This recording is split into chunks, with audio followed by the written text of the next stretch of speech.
ঝগড়া হচ্ছে, ঝগড়াটা মীমাংসা।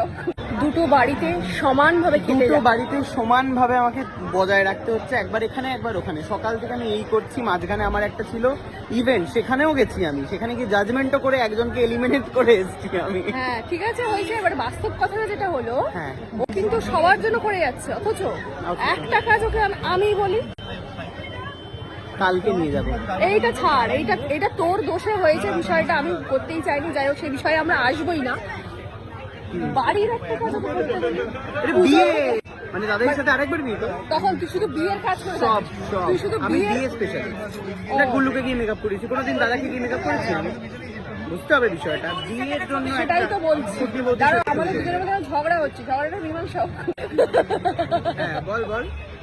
এটা হচ্ছে ওর বউ, ওই যে যাকে বললি, আচ্ছা বহু লোক এই যে যাকে বললি যে এই এসছে আমাদের শিবাজিদা, এই যে ওর বউ। শিবাজিদা, এই যে আচ্ছা এই যে সবাই ছবি তুলে এলাম, শিল্পার সাথে আমি বলে এলাম।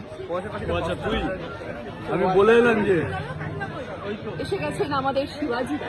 ও বাবা, গোল্ডেন কালারের চশমা পরে। হ্যাঁ বিশাল ভালো লাগছে, কি ভালো করে কবিতা ব্যাপার এসছে। তো যাই হোক, শেষ হয়নি আমাদের।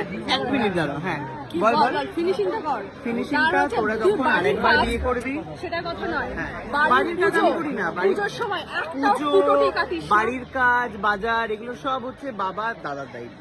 দাদা তো করে না, আমি আমি স্পেশালি করি, আমি করি। আচ্ছা ঠিক আছে তুই করিস। আচ্ছা ঠিক আছে, স্পেশাল এটাই ইভেন্টে বাস্তব, আমি, সেটা বল। এটাই বাস্তব যে সবকিছু সুস্মিতা করে, মানে সুস্মিতা না কুটুম্বি করে। তো আমি হচ্ছে স্পেশাল ইভেন্টে আমি হচ্ছে এফর্ট দিই, তার যেমন মানে হচ্ছে বিয়ে, শুধুমাত্র, তার মানে তোর বাচ্চা, থেকে- অন্নপ্রাশন, তোর থেকে help পেতে হলে বিয়ে করতে হবে, আমাকে বাচ্চা হতে হবে, অন্নপ্রাশন হতে হবে। আচ্ছা তাহলে তুই বাচ্চা সব কাজ করবি বলছিস? হাগা মোছাটা বাদ দিয়ে। না ধর ডাক্তার কাছে নিয়ে যাওয়া, হ্যাঁ তারপরে ধর ডাক্তার খানা সব আমার, সব আমার। তাহলে দর্শক বন্ধুরা তোমরা সকলেই সাক্ষী থাকলে, তুই কিন্তু ফাঁসলি বলবে, ডাক্তারের প্রচুর খরচা না?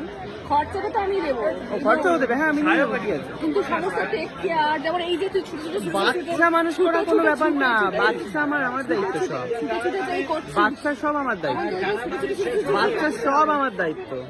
বাচ্চাটা খালি হোক, দায়িত্ব সব আমার। কি বলছেন দর্শক বন্ধুরা, তারা এরকম কি- অফার কেউ পাবে? না কিন্তু সেই ভরসাটা করে কি উচিত আমার প্ল্যানিংটা করা, কি বলছিস? অবশ্যই প্ল্যানিং করা উচিত। আর কবে করবি? দাদার কত বয়স জানিস? 45 না 50 হতে যায়। সেটা বল একটু দাদাকে, তাহলে আমরা একটু প্ল্যানটা তাহলে শুরু না করি। 50 নয় কিন্তু, সিরিয়াসলি নিয়ে নেবেন না। হ্যাঁ, এইটা তো আমিও তো জাস্ট খেয়াল করলাম কি 50 টাকা দিলি পুট করে। কথাবার্তা শেষ হলো। যাও শিবাজি শাশুড়ি শাশুড়ির আর আমার একটা ছবি। বাবা ও, এটা ভিডিও আবার হচ্ছে।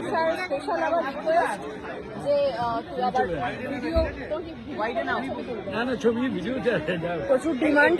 ঠিক আছে তাহলে এই ব্লগটা এখানেই শেষ করলাম, পরবর্তী ব্লগ জানি না কি আসতে চলেছে। টাটা। সভ্যকরণ আছে।